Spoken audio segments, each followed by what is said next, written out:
que teremos muitas boas notícias desde já. Glória a Jesus. Amém? Louvado seja o nome do Senhor. Jonas 2:2. Amém? Amém. Glória a Deus.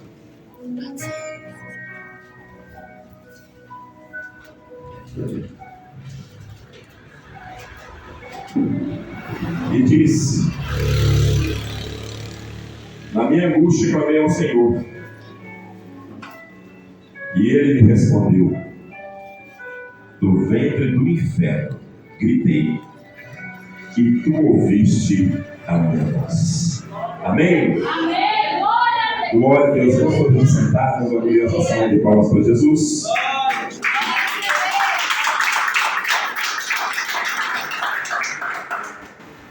Aleluia. Irmãos, diz que quem fala a verdade não merece castigo, né? Eu sabia que eu tinha que pregar aqui, mas tinha esquecido o tema, né? Mas aí quando foi hoje à tarde, eu perguntei para minha secretária, minha esposa, assim: meu bem, como é que ela era? Meu bem, tem um tema, correria, pai. Aí ela falou assim: eu te mandei o cartaz. Eu tive que voltar lá atrás para ver o cartaz. E Deus me deu uma mensagem para trazer para vocês hoje. Aleluia. E ela saiu do forno agora à tarde. Amém. Amém? Amém. E a mensagem é: glória a Deus. 4 fujões e uma característica. O primeiro é o Jonas. Amém? Nós não vamos sair do tema. Nós vamos abranger o tema em nome de Jesus. Glória a Amém? Deus. Então, nós vamos falar hoje sobre o Deus do livramento.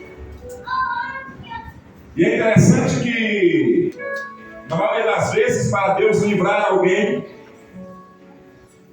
você precisa sentir que esse livramento veio de Deus. Eu vou te dar alguns exemplos para que nós possamos entender o que é livramento de Deus e o que é as coisas correrem no seu curso natural. As coisas correm no curso natural quando você tem um patrão ruim e você resolve trocar de patrão. Amém? Deus te deu inteligência para entender que você não é obrigado a ficar no lugar onde você está sendo oprimido. Então Deus não precisa de ir lá te dar o livramento. Você começa a sondar outras oportunidades, na primeira que tiver você vai aquele patrão para lá e vai procurar outro. Amém? Amém? Então não é necessariamente um livramento de Deus. Embora a gente, é claro, em tudo damos graças a Deus. Amém? Amém. Então quando você sai de lá, você vai falar graças a Deus, né? Mas não configura necessariamente como um livramento. Porque Deus já te capacitou para ter o desejo para ter a ciência da escolha. Você escolhe continuar no lugar que te oprime, ou você sai. Amém? E nós temos um exemplo, outros exemplos que eu poderia citar, como por exemplo, quando você troca de escola, quando você troca de várias situações. Você não pode trocar de esposa. Amém, irmãos? Aleluia.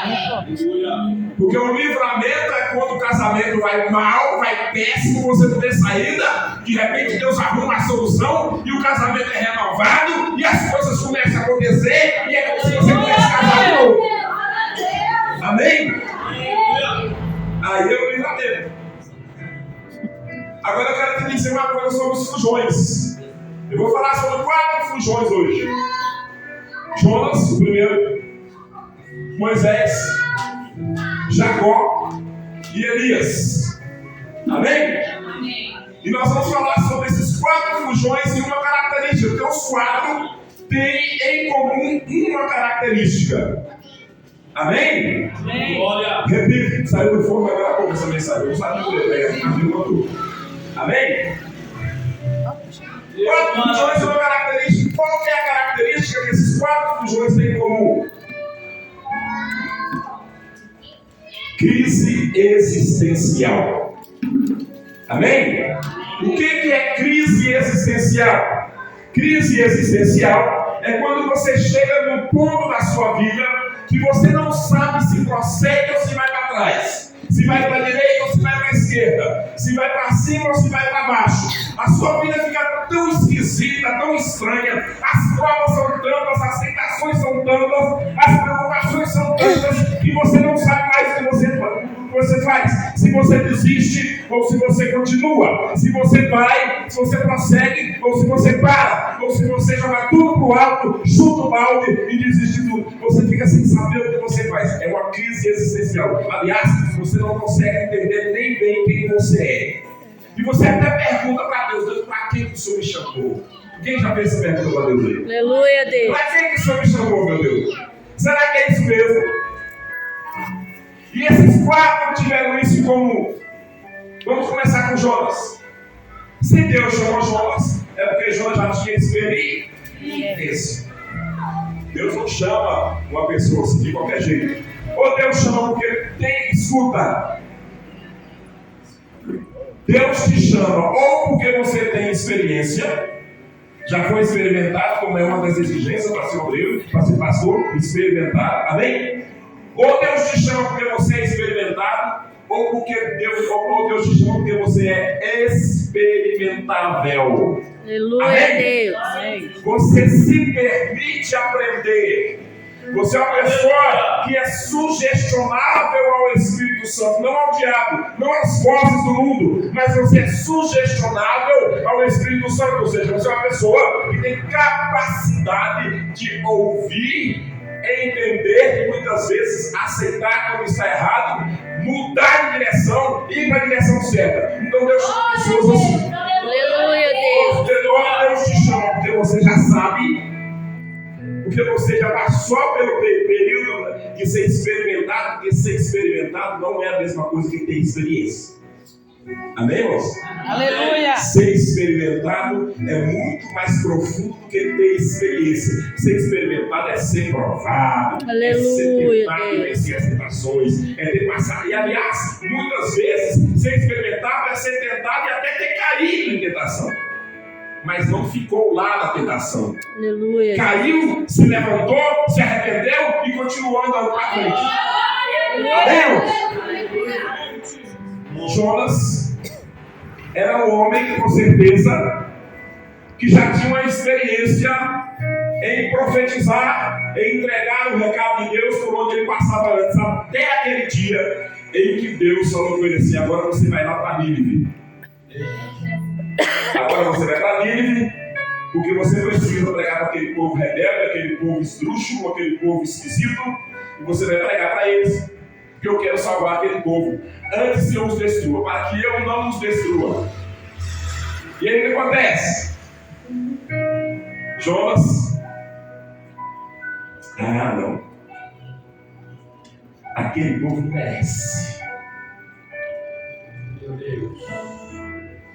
Já viu quando a pessoa é bandido, que já matou não sei quantos, que já estuprou, aí quando ele aceita Jesus, a pessoa do mundo não conforma com aquilo, aprontou e agora quer dar uma de santinho, quer ser um santão agora, né? Fez o que fez, e agora tá lá, e os crentes ficam tudo lá admirando ele, que ele tá pregando, que não sei o que lá mais, aquilo é o inferno. Essa é a cabeça de Jonas. Esse povo tem mais que queimado no inferno. Se já tivesse a ideia de inferno naquela época, era isso que eu ia dizer. A ideia de inferno como nós temos, que a ideia de inferno sempre existiu na Bíblia. Amém, irmãos?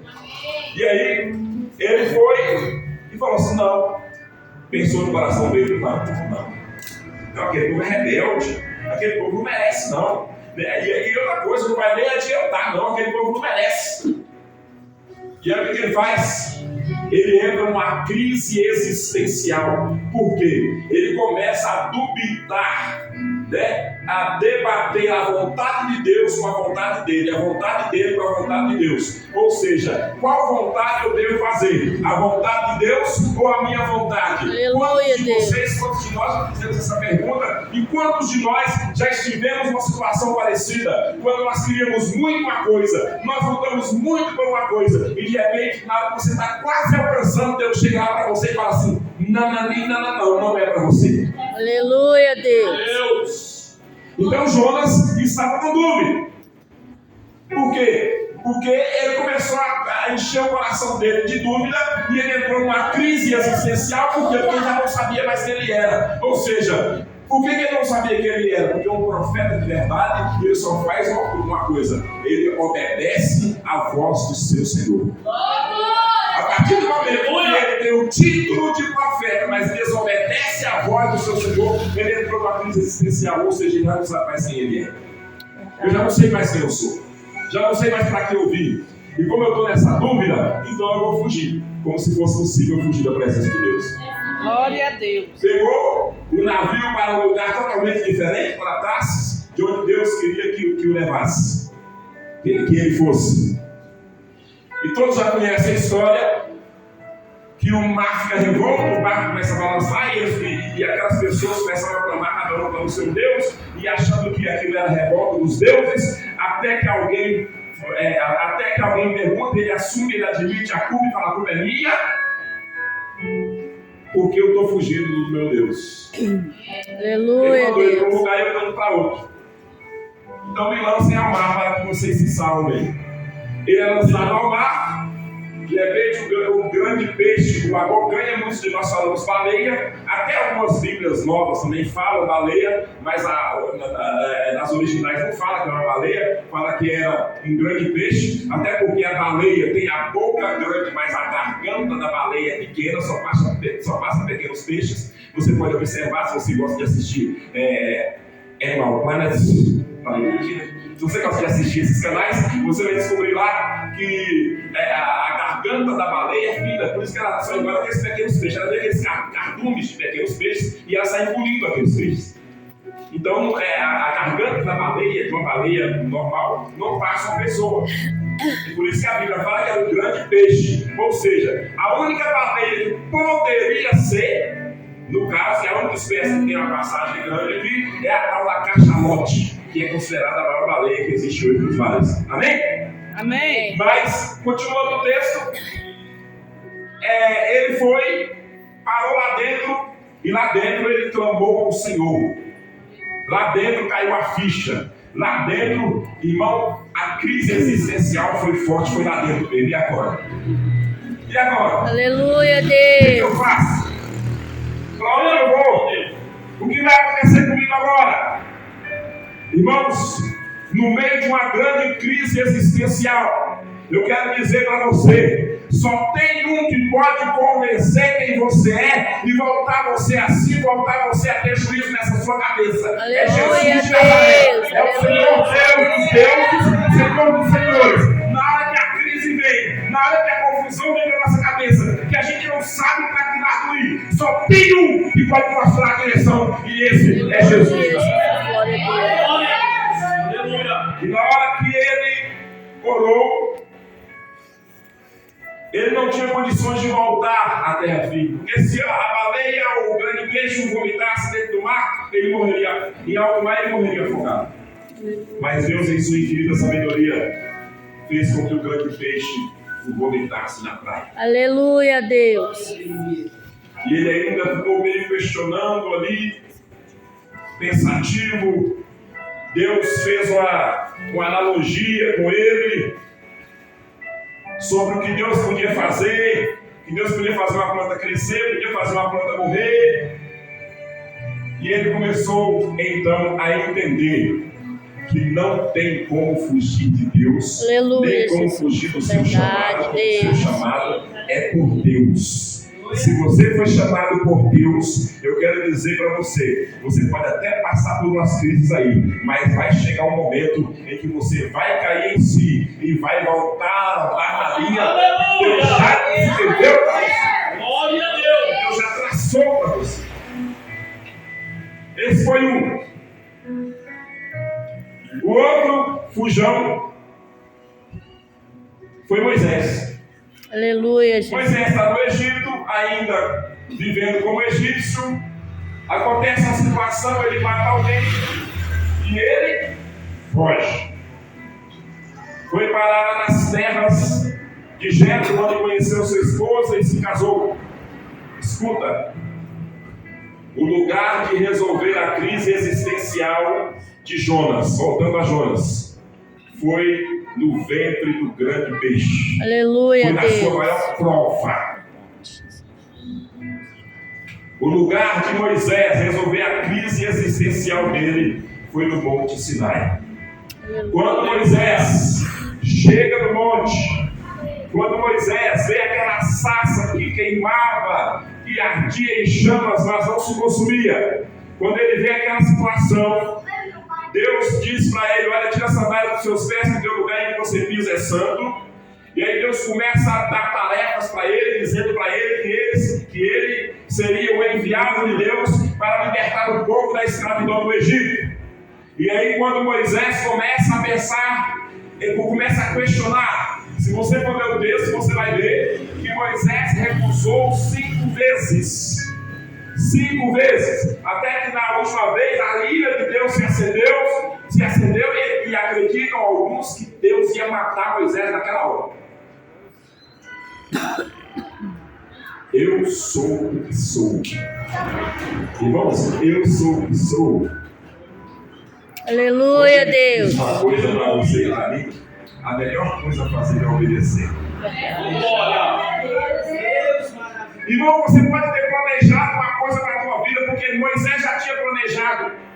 Sabe o que Moisés planejou para a vida dele? Eu vivi uma vida de príncipe lá no Egito, hoje eu sei que eu não sou egípcio e tal, então o negócio é o seguinte: agora eu já arranjei uma bela esposa, já tenho família. O que ele planejou para a vida dele? Ficar o resto da vida sendo pastor de ovelhas. Era isso que ele tinha planejado para a vida dele. Aleluia, Deus. Sabe você que está planejando alguma coisa? Eu não estou dizendo que o plano que você já fez, que você traçou, que ele pode ser frustrado, não. Eu só quero dizer o seguinte: que Deus pode chegar para você, depois que você tiver com o plano quase concluído, Deus pode chegar para você e dizer: Deus. Não. Dessa maneira. Não é isso que eu quero para você. Eu me lembro uma vez que eu caí doente em dengue, na cama, e eu estava doente, muito doente. Isso há uns 11 anos atrás, e eu sempre fui crente de altar. Eu aceitei Jesus com 17 anos, eu sempre fui crente de altar. Sempre estava lá do pastor, sempre estava fazendo alguma coisa, né? Eu não sei se isso foi certo ou se foi errado, mas eu fazia de tudo na igreja, fazia trabalho que o diabo fazia, carregava caixa de som grande nas costas, não sei quantos quilômetros para poder fazer culto no meio do Areião. Era desse jeito que eu fazia. E aí, era interessante, porque eu estava ali sempre do lado do pastor, sempre era líder de alguma coisa, ou era líder de jovem, ou era líder de louvor, ou era os dois ao mesmo tempo, até que eu fui consagrado a evangelista. Nunca passei pelo diaconato, nem pelo presbiterato, fui direto a evangelista. Aleluia, Jesus. Porque na prática eu já fazia tudo que um diácono fazia, e o que, por anos, isso não foi da noite pro dia também, e o que um presbítero fazia. Quando me consagraram lá na Metodista, já me levaram direto a evangelista. Aí quando eu chego aqui, fundei um ministério, uma obra lá no Daniel Fonseca, está lá até hoje. Lá chama-se Igreja Cristã Sem Feios. E aí aconteceu uma série de situações na minha vida que eu não vou contar aqui, que eu não estou aqui para dar meu testemunho, mas eu estou aqui para falar algo no meu testemunho que tem a ver com a mensagem. Aleluia, Jesus. E aí chegou um dia e aconteceu umas situações que eu desisti de tudo, deitei na cama para com dele e já estava decidido: não vou fazer mais nada, não vou afastar, não vou desviar, vou ficar na igreja, mas não quero saber de mais nada, não quero saber de servir nada, não quero saber de pastorear nada, não quero saber de nada disso. Aí Deus toma uma pessoa lá no telefone, e por telefone a pessoa começa a falar em mistério, e eu declaro doente, passando mal demais, e começou a falar: não. Você está pensando que é do jeito que você quer? Eita glória. Essa pergunta é para você que está aí. Você está pensando que é do jeito que você quer? Forte, Jesus. Você acha, meu querido, se eu quisesse? Escuta. Ai, pastor, você está achando, falando que é ruim ser pastor? Não. Mas se eu tivesse que escolher, eu não seria. Verdade. Eu estaria exercendo as profissões que eu tenho, e não é só uma. Estaria ganhando dinheiro, fazendo o que eu fazia. Tem gente aqui em Uberlândia que faz hoje o que eu fazia que foi introduzido em Uberlândia através da minha vida, hoje ganha dinheiro, racha de ganhar dinheiro, e eu não estou ganhando dinheiro igual ele. Eu fui trabalhar com rádio, fui diretor de rádio, fui locutor e fazia propaganda de porta de loja. Então, o que eu estava pensando quando eu estava com dele? Vou restabelecer minha empresa, ter empresa, tem CNPJ, tem tudo, vou fazer minhas coisas, vou voltar a fazer o que eu fazia. Aí Deus me ligou lá no telefone. Nananina, não. Lembra que minha esposa falou que nossa igreja começou numa garagem? Agora uma história vai emendar na outra. Vai ver que é verdade. Aí, Deus usou o homem lá e falou assim: não vai não. É isso, você não vai parar. Aleluia, Deus. Você tem um chamado para o pastorado, Deus vai te fazer isso, Deus vai te levantar para aquilo, Deus vai te levantar para aquilo outro, e tal. Ele começou a falar em mistério lá e tal, e eu comecei a chorar igual um bebê em cima daquela cama. Aí eu me lembro que quando eu me levantei da cama, depois que ele orou, eu me levantei da cama, eu fui para o computador que eu tinha lá na sala. Aí quando eu cheguei ali no computador, que eu liguei o computador, que eu abri o Facebook, alguém me manda uma mensagem lá no Messenger assim. Eu era evangelista, né? A pessoa perguntou assim: você é pastor? E eu. Você vai para o daquela corrida, sabe? Daquela corrida assim.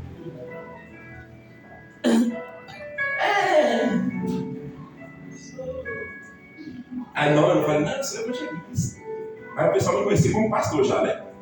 Eu sou evangelista. Aí a pessoa começou a desabafar para mim, contar umas histórias lá, e eu comecei a orar para aquela pessoa, comecei a aconselhar com aquela pessoa. Assim eu larguei o telefone, viu, irmãos? Comecei a aconselhar aquela pessoa, quando eu pensei que não, eu já estava fazendo tudo dentro da garra da pessoa, que era o que a minha esposa falou.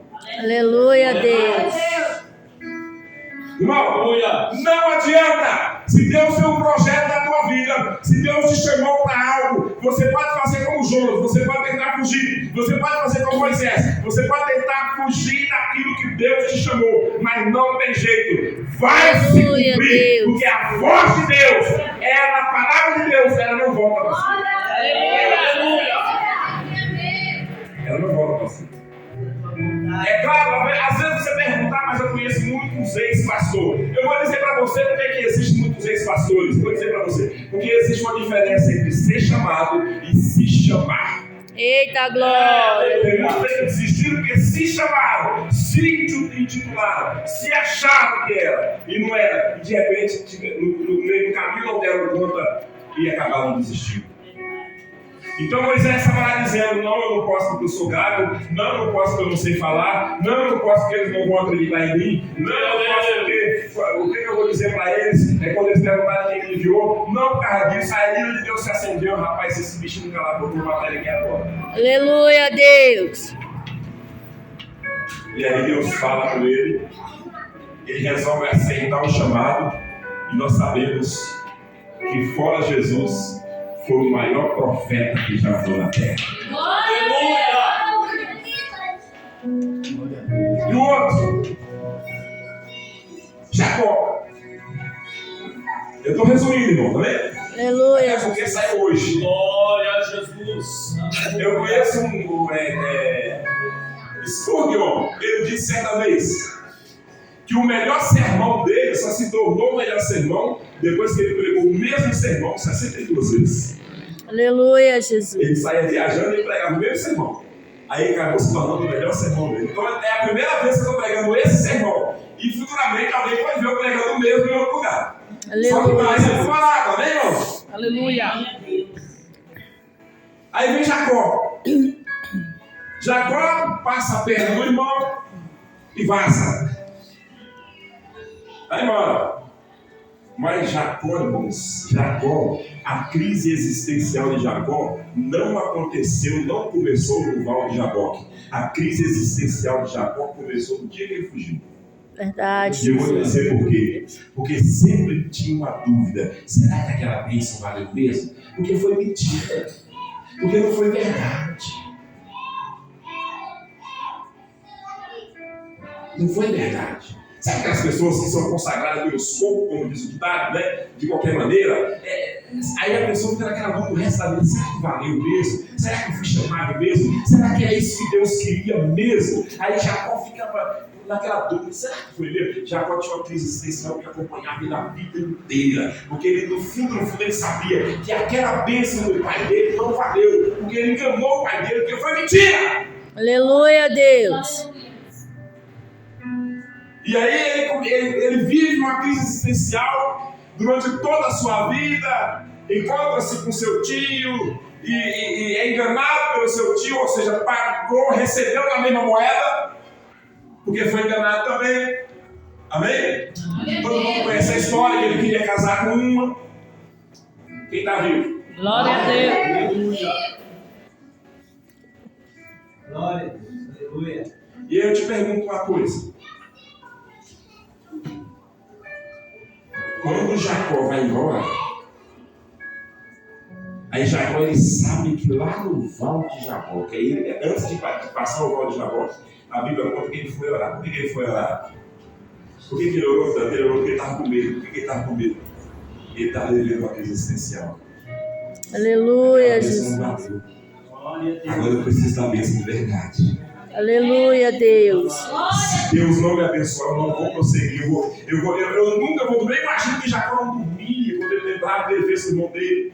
Eu imagino que ele não dormia quando ele lembrava que ele fez com o pai dele. Eu imagino que ele não dormia, que ele perdia noite de sono, que ele ficava preocupado e que aquilo o incomodava.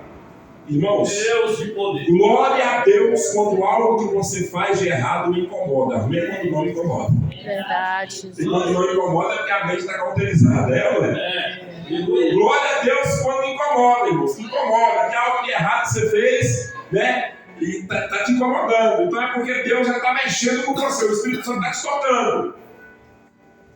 Aí ele passa o Val de Jabó. Ele ora. E quando ele chega no Val de Jabó, que ele fala assim. A Bíblia conta que ele aparta as mulheres, amém? Só naquela época podia ter mais de uma, irmãos. Assim não era nem para agradar de Deus, né? Hoje é só uma, amém? Amém. Glória a Deus. E eu vou falar a verdade para vocês, com essa crise que está aí, ainda que pudesse ter mais de uma, ninguém ia querer. Né? Porque a crise está feia, né? E se você quer cuidar da mulher direita, mulher. Já viu aquele meme lá na internet? Mulher boa é mulher cara. Velho? Aí estava lá ele. Apartou as mulheres, amém? Apartou os bens, os filhos, e mandou, vamos por ali. Por que Jacó fez isso? Porque Jacó chamou a responsabilidade para si. Aleluia, Deus. Escuta, a gente muitas vezes fica jogando a culpa e a responsabilidade dos nossos erros nos outros. Mas eu quero dizer uma coisa para você. É muito importante que nós chamemos a responsabilidade para nós. Jacó deu esse exemplo. Porque ele pensou assim, essas mulheres não têm nada a ver com isso, os meus filhos nem nascidos eram, e nem os animais que eles precisam se alimentar deles têm nada a ver com isso. O negócio é entre eu e Esaú. Então eu vou sozinho para lá. Aleluia, Jesus. Nós precisamos aprender a assumir as nossas responsabilidades. Amém? Aleluia.